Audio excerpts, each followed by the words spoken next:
Gracias, Pastor. Buenos días, mis hermanos. Espero que estén muy bien.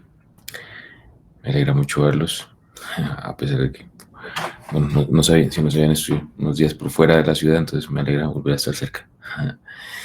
Mis hermanos, bueno, hoy tenemos el capítulo número 7, que se llama maldito y El matrimonio maldito y redimido.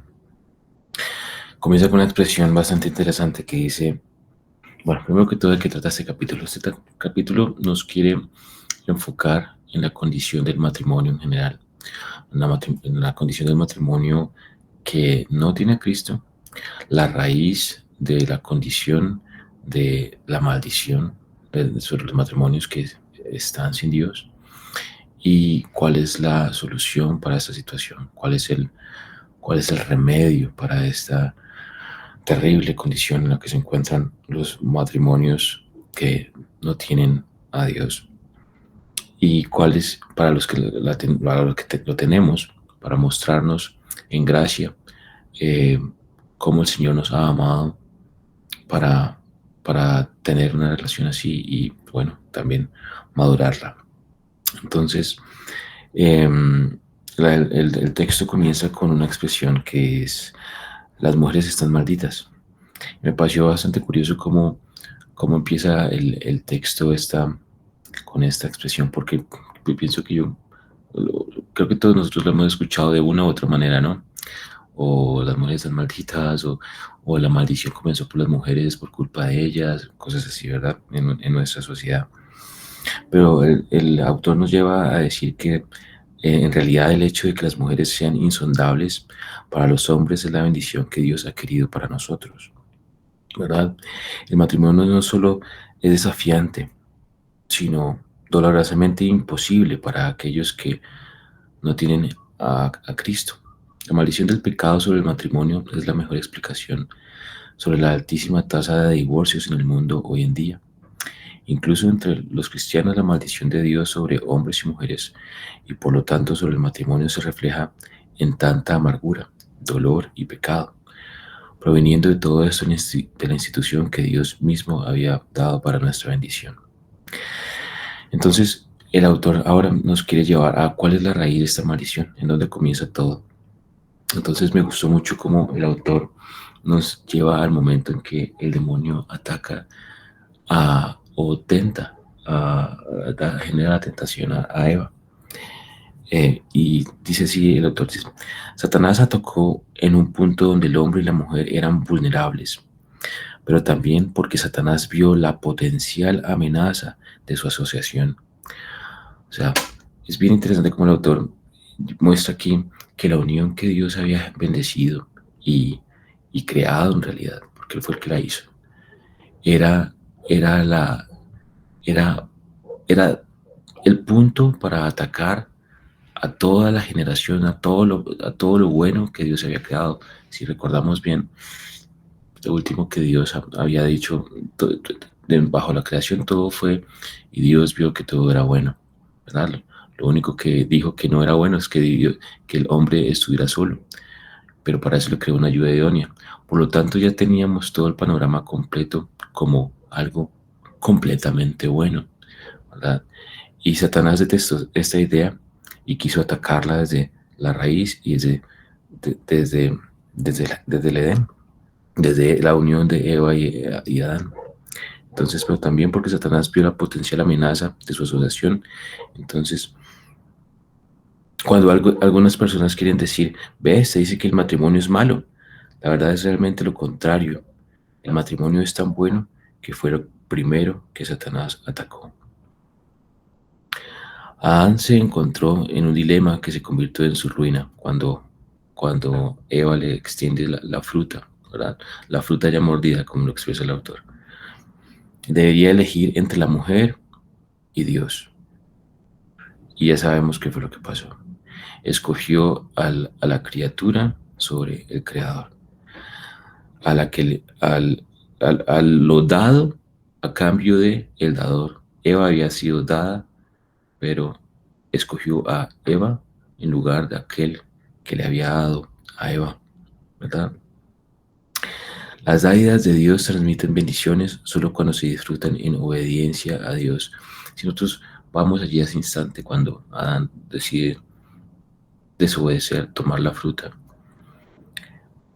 es el escenario en el cual la relación, esa relación cambia, donde ya no tenemos la relación de querer adorar a nuestro Dios, sino ahora queremos tanto el hombre como la mujer adorar a la criatura y se convierten los primeros dos ídolos, si lo reflejamos así.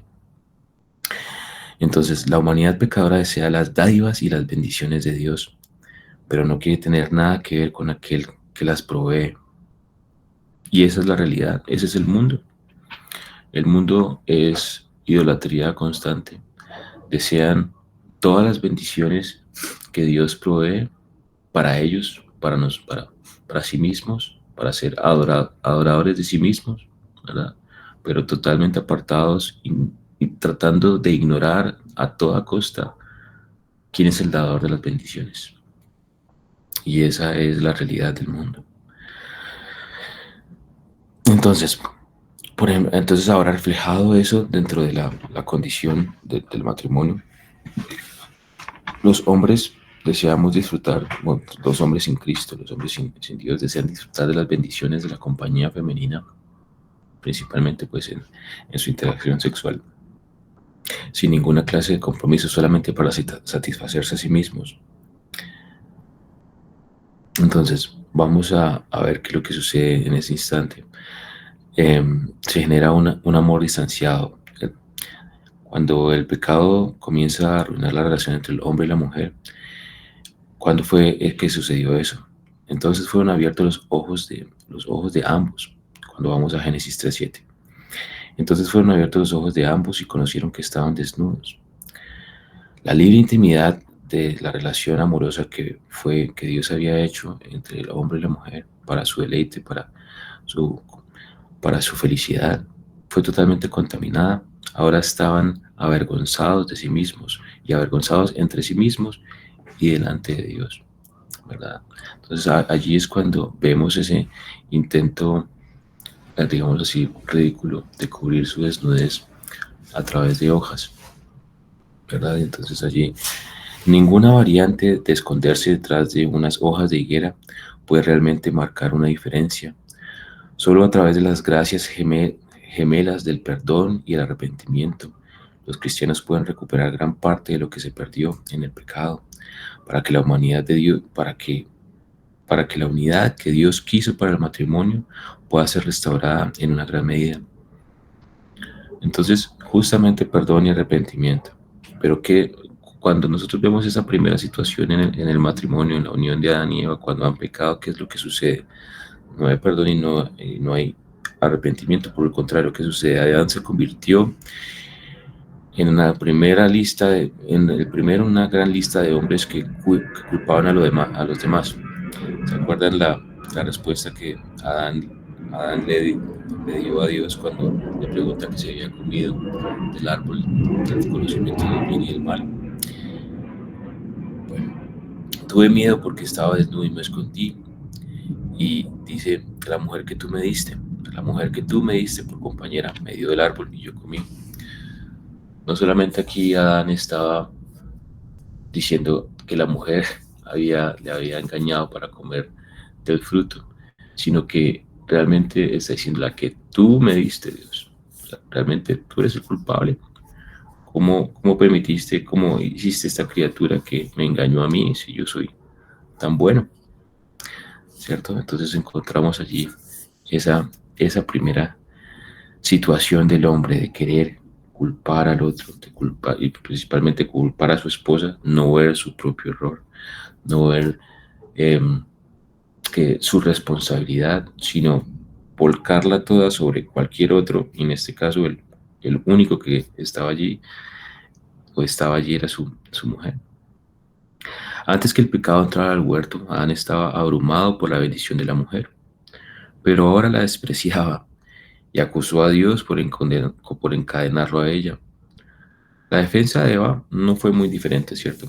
Cuando recordamos lo que Eva dijo fue la serpiente, ¿verdad? fue la serpiente. No aceptó ninguna responsabilidad. La serpiente me engañó y yo comí. Aquí el autor me puso a pensar cuando estaba leyendo esto, la serpiente me engañó y yo comí. La serpiente me engañó es como diciendo, yo no estaba lo suficientemente protegida, nadie estuvo como cuidándome, guardándome y yo comí, ¿cierto? También podríamos ver esa condición de, de no tener responsabilidad sobre los actos. A los hombres de hoy les resulta más fácil criticar y acusar a nuestras esposas que confesar nuestro pecado. Para algunos hombres el conflicto con sus esposas deteriora su relación con Dios. Para otros su falta de relación con Dios la incapacita para amar a sus esposas sacrificialmente.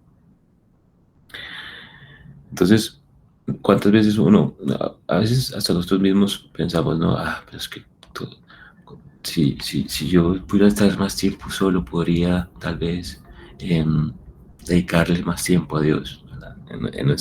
Incluso en nuestras mentes carnales, a veces llegamos a pensar esa clase a tener esa clase de pensamientos. Entonces, bueno, es una invitación para darnos cuenta que si eso pasa por nuestra mente, es muy posible que estamos siguiendo los pasos de nuestro primer padre, Adán. A los hombres de hoy les resulta, bueno, eso ya lo leímos, las maldiciones de Dios sobre la mujer y el hombre, el matrimonio maldito por nuestro fracaso. Ese es el siguiente título. Dice, sobre la mujer, cuáles fueron los resultados. Dios le dijo, en gran manera multiplicaré tu dolor en el parto, con dolor darás a luz a los hijos, y, y con todo tu deseo será para tu marido, y él tendrá dominio sobre ti. Génesis 3:16. Con esta maldición, el acto del parto, en muchos sentidos, el pináculo de la experiencia femenina, se vuelve desesperadamente doloroso, terrible y peligroso. El parto, no sé, para todos los que hemos sido padres y hemos visto a nuestras esposas pasar por allí, el parto es un momento de, de contrastes, porque estamos emocionados porque nuestro, nuestra familia, nuestro hijo, nuestra hija va a llegar al mundo, pero a su vez es un intenso dolor para ellas y por extensión también para nosotros en el sentido de que pues los vemos sufrir y estamos allí queriendo lo mejor para ellas. Entonces es un momento de ambigüedades. Eh, Deseamos pronto que el dolor pase y que podamos ver a esa nueva criatura. Y es hermoso allí porque igualmente Dios refleja esos mismos dolores de parto para, para una muestra para un indicador de cómo será ese tiempo en el cual eh, lo compara con dolores de parto, ¿no? Las situaciones del mundo, cómo el dolor aumenta, el mal aumenta, para que se dé la bendición de la segunda venida de nuestro Señor por allá en Mateo 24. Pero bueno, no me quiero diferir a ese tema, sino que el dolor igualmente fue algo que apareció allí. Si nosotros vamos a Apocalipsis, dice, ya no habrá más dolor, ¿verdad? Ya no habrá más llanto. El dolor, la referencia al dolor aparece aquí, bajo esta maldición. Dios fue el que la produjo, en el sentido de que Él la declara como maldición para Eva. Y vemos también, con dolor, y ahora tu deseo será para tu marido. Hay un conflicto allí. Nota que Dios maldice a la mujer con un deseo nocivo hacia el hombre. Ella fue hecha como ayuda para el hombre, pero ahora esa acción hacia el hombre es hecha una maldición.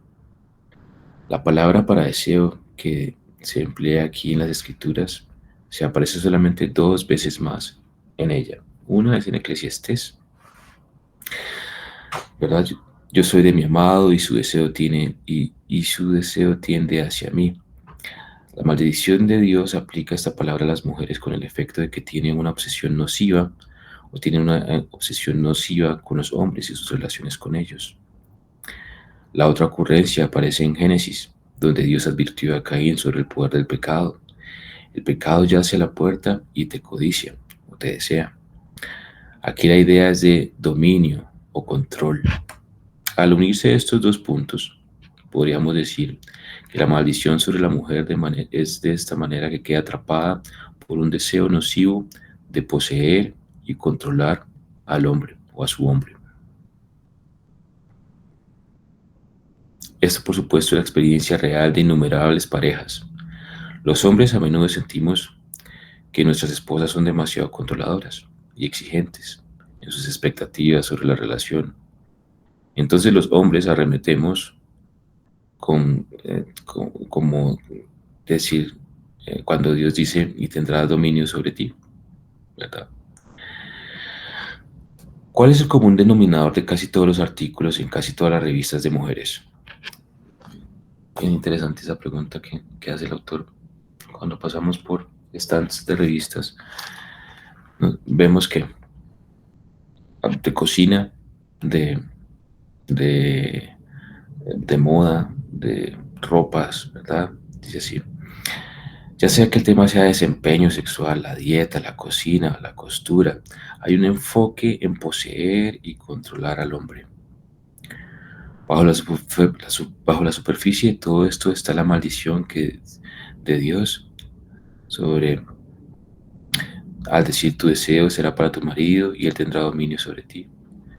Esta maldición es el castigo de Dios por el pecado de Adán y Eva, magnificando los efectos del pecado en nuestras relaciones. Ahora vamos a ver cuál es la maldición sobre el hombre. Entonces dijo Adán, por cuanto has escuchado la voz de tu mujer y has comido el árbol del cual te ordené, diciendo, no comerás de él, maldita será la tierra por tu causa. Con trabajo comerás de ella todos los días de tu vida. Espinos y abrojos te producirá, y comerás de las plantas del campo. Con el sudor de tu rostro comerás el pan hasta que vuelvas a la tierra, porque ella fuiste tomado. Pues polvo eres y polvo volverás. Debido a que Adán era la cabeza, ¿verdad? El pináculo de la creación.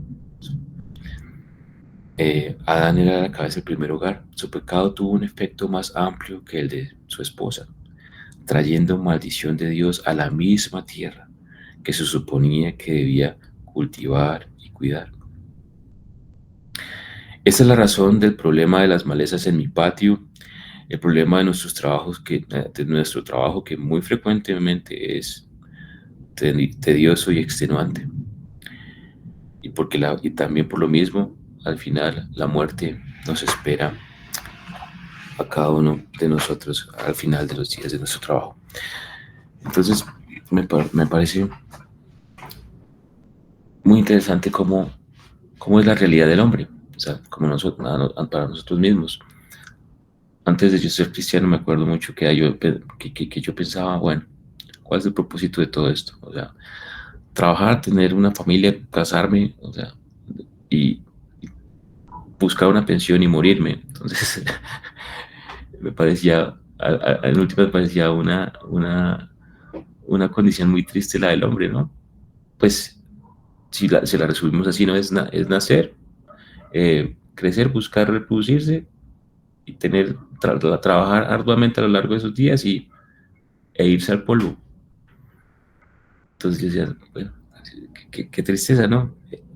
Y fue en ese mismo tiempo cuando el Señor comenzó a, a transformar mi corazón, cuando el Señor me salvó y se involucra el término ¿no? Eternidad, ¿verdad? Porque todo aquí en este mundo pasa, todo el mundo aquí, todo esto es una entropía, todo va hacia la muerte, hacia un final destinado. Pero en Cristo tenemos la condición de que todo en Él es eterno, tanto su bendición como su castigo. Y es allí cuando descubrimos que Él, bueno, estoy aquí, ya estoy hablando fuera del libro, pero pero me gustaría compartir el pensamiento. Cuando vemos que Él dice, todo aquel que en mí cree tendrá vida eterna, ¿verdad? Esa palabra eterna es una palabra que de pronto entendemos por nuestro vocabulario, pero es realmente tan imposible de entender bajo nuestra realidad, porque toda nuestra realidad se acaba, muere, se desgasta, ¿sí? No conocemos una relación de algo eterno. No podemos decir, ah, sí, eso es verde, eso es azul, eso es rojo, eso es eterno. ¿Qué es eterno? ¿Cómo lo entendemos? Pero sabemos que significa aquello que nunca desfallece, nunca muere, nunca se disipa. Y es hermoso porque solamente Cristo es el que ofrece eso. Pero bueno, ese es un pensamiento propio que quería compartir. Dios hizo al hombre para que estuviera orientado hacia el huerto, con su esposa amorosamente a su lado. Él debía hacer las cosas abundantes y fructíferas, mientras cultivaba la tierra y la cuidaba. Ahora, la orientación externa del hombre es tan exigente que prácticamente no le mostrará ninguna atención a su mujer. Esta es la dinámica en prácticamente todos los matrimonios. La mujer se siente descuidada porque el trabajo consume al hombre y si no es su trabajo, entonces son sus pasatiempos, autos, música, deportes, lo que sea. Las revistas para hombres, volviendo al tema de las revistas, que me parece chévere cómo el autor conecta esas dos cosas que parecen como tan superfluas y mundanas, pero refleja cuál es la condición de lo que busca el hombre, de tanto el hombre y la mujer, ¿no? Las revistas para hombres tienen que ver con cosas fuera de nuestras relaciones, trabajo, deportes, política, hobbies, dinero, mujeres también podríamos decir. Sí, claro que sí, pero no para tener relaciones reales con ellas, sino justamente para tratarlas como objetos, como juguetes, como posesiones. Y eso es la realidad. Vemos el stand de revistas, vamos a ver el de mujeres, es un montón de cosas de cómo ser, como, en últimas, en resumen, es cómo ser buenas controladoras. Y la de los hombres es cómo disfrutar de todos los juguetes a pesar de que ya seamos grandes. ¿Sí? El mi, lo que nos distrae, lo que nos... Esa es la razón por la cual las sesiones de consejería matrimonial, y eso sería chévere que el pastor confirmara, dice así, esa es la razón por la cual las sesiones de consejería matrimonial son en su mayoría una variación de este tema. La mujer dice, es que no me prestas atención, y el esposo le dice, eres demasiado exigente y fastidias demasiado. Es como lo escribe aquí el autor. Dios maldijo la relación matrimonial con un venenoso deseo de control por parte de la mujer y un enfoque absorto en sí mismo fuera de la relación por parte del hombre. De pronto ahorita el pastor puede hacer una observación al respecto de las consejerías. El propósito de la maldición. Y esto me gustó muchísimo. Realmente espero que lo hayan leído mis hermanos. Si no, realmente se los recomiendo. ¿Por qué? Porque si bien conocíamos tal vez de predicaciones la maldición, ¿no? La maldición en general sobre la mujer, sobre el hombre y sobre la serpiente, pero aquí el autor lleva a que las maldiciones tienen un propósito. ¿Por qué Dios haría esto? ¿No habría sido mejor matar a Adán y a su esposa que someterlos a esta tortura? Y esa es una pregunta que a veces inclusive entre no creyentes le hacen a creyentes, ¿no? Pero ¿para qué todo esto? ¿Para qué toda esta situación? ¿Verdad? Pero Dios desde el principio tenía planes para nuestra redención, de manera que aún sus maldiciones fueron diseñadas teniendo en cuenta la redención. Entonces dice, no puedes disfrutar del matrimonio sin volver tu corazón a mí. Eso es lo que nos dice Dios. Las maldiciones de Dios sobre la relación fueron el veneno por el cual solo Dios era el antídoto. La intención de Dios con las luchas que experimentan los hombres y las mujeres en el matrimonio es que éstas nos lleven a nuestras rodillas y a nuestras Biblias para que restituyamos a Dios al centro de nuestras vidas. Dios maldijo a Satanás, diciendo: y pondré enemistad entre tú y la mujer, entre tu simiente y su simiente. Él te herirá en la cabeza y tú lo herirás en el calcañar. La primera parte de esta maldición garantizaba, eso me gustó bastante, la primera parte de esta maldición garantizaba que siempre había descendientes, siempre Dios daría descendientes a la mujer y que serían descendientes que tendrían enemistad con la descendencia de la serpiente. La primera parte de esta maldición garantizaba que siempre habría descendientes piadosos de Adán y de su esposa, haciendo frente a los descendientes impíos. Satanás nunca conseguirá ganar a toda la humanidad para su causa profana. Pero lo más significativo aquí es la promesa respecto a un descendiente particular de la mujer. Él te herirá en la cabeza y tú lo herirás en el calcañar, diciéndole a la serpiente. Aquí se predice la derrota final de Satanás por el Señor Jesucristo, quien nacería de una mujer y sufriría las heridas de los ataques de Satanás mientras colgaba de la cruz. Sin embargo, en el proceso, Jesús aplastaría la cabeza de Satanás, destruyendo los cimientos del reino de Satanás al sufrir la ira del Padre y al morir para librarnos de nuestros pecados. También podemos ver la gracia redentora de Dios para el hombre y la mujer en la acción que llevó a cabo justo después de pronunciar sus maldiciones. Y el Señor Dios hizo vestiduras de piel para Adán y su mujer y los vistió. Dios había dicho que si Adán pecaba, habría muerte en el huerto, y la hubo. Pero fue un sustituto que pagó la pena por el pecado de Adán, pues él y su mujer se vistieron con pieles de animales sin defecto e inocentes. Hasta ese momento, todo en el Edén era sin mancha, era bueno. Los que acababan de caer eran Adán y Eva, pero lo demás aún no había sido eh, condenado al exilio del Edén. Entonces, cuando Dios viste allí con pieles, es porque hubo muerte en el Edén. Muy bien. Dice así. Dios había dicho que si Adán pecaba habría muerte en el huerto y ahora la hubo, pero fue un sustituto que pagó la pena por el pecado de Adán, pues él y su mujer se vistieron con pieles de animales sin defecto e inocentes.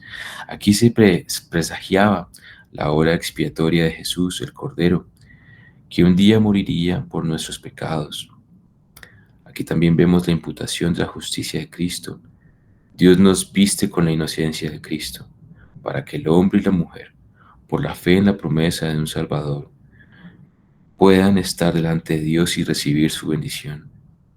De hecho, fue solo después de esto que Adán decidió llamar a su esposa. Y creo es probable que todo no, y creo que es probable que el nombre que le dio tuviera la intención de expresar su fe compartida en la promesa de Dios de un día un Mesías vendría a través de su vientre. Y el hombre le puso por nombre Eva a su mujer, porque ella era la madre de todos los vivientes. Ahora pasamos a la sección de nuestra esperanza en la renovación. Vamos a repasar un poco qué fue lo que pasó entonces. Hay un patrón en los efectos del pecado. El pecado tiende a alejarnos unos de otros, así como nos separa de Dios. El pecado trae culpa y con la culpa viene la incapacidad de confiar en los demás o de permitirles acercarse.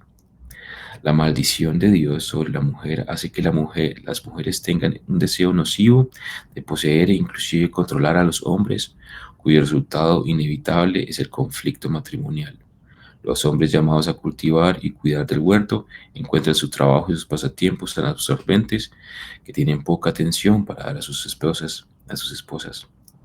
La intención de Dios es que toda esta lucha entre entre y dentro de nosotros nos lleve de vuelta a Él, mientras buscamos a Jesús en busca de perdón y justicia.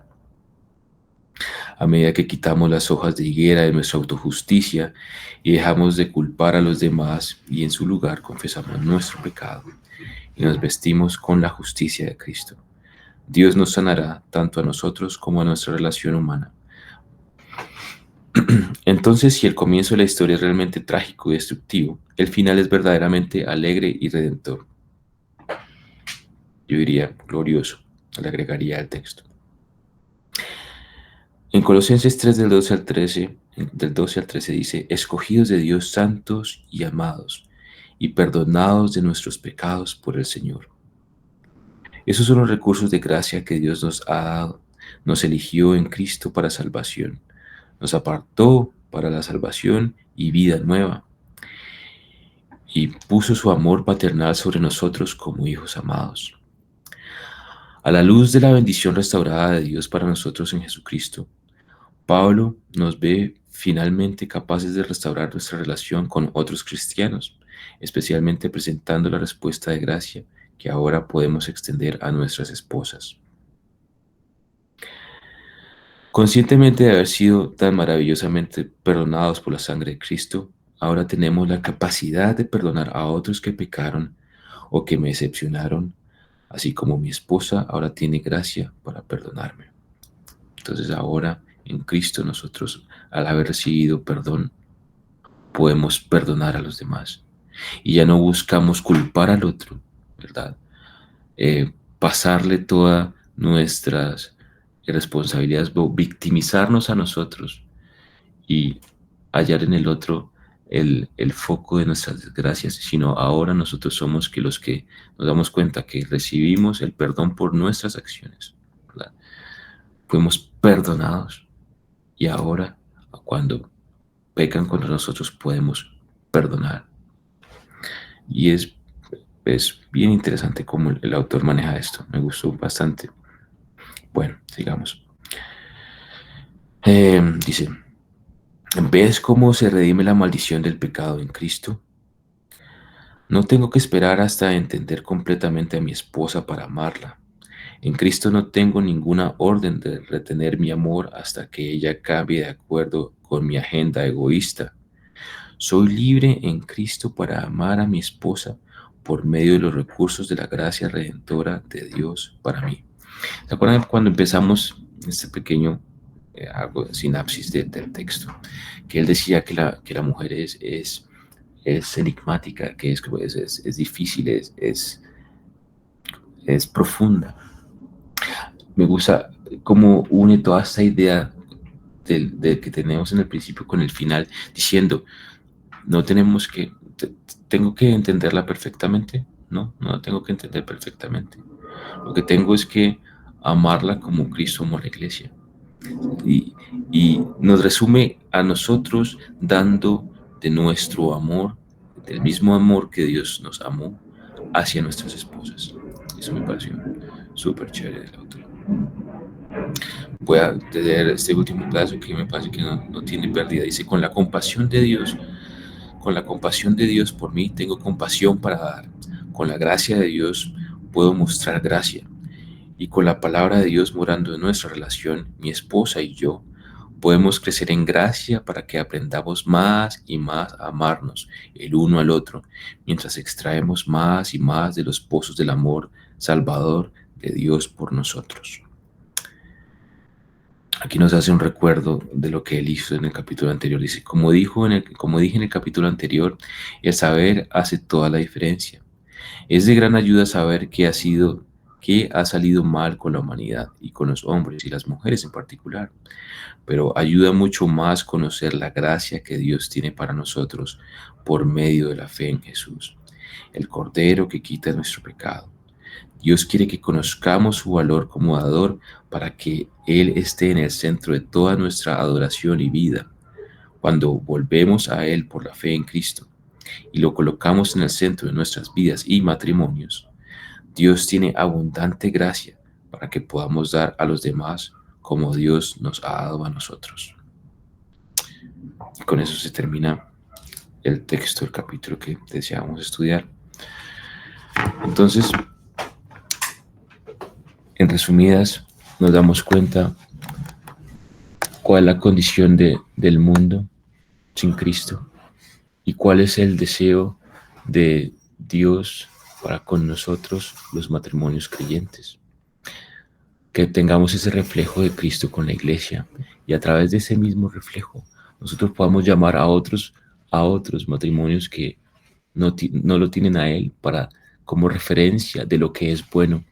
Y eso me he podido dar cuenta en mi vida de casado que sucede. Las personas preguntan, ¿y ustedes cómo hacen para tener un matrimonio así? ¿Por qué? Y es hermoso poder utilizar el matrimonio como un elemento evangelístico. No sé si les ha pasado. Y es una bendición. Entonces, mis hermanos, en resumen, el matrimonio es una bendición. El matrimonio es algo hermoso, pero en Cristo.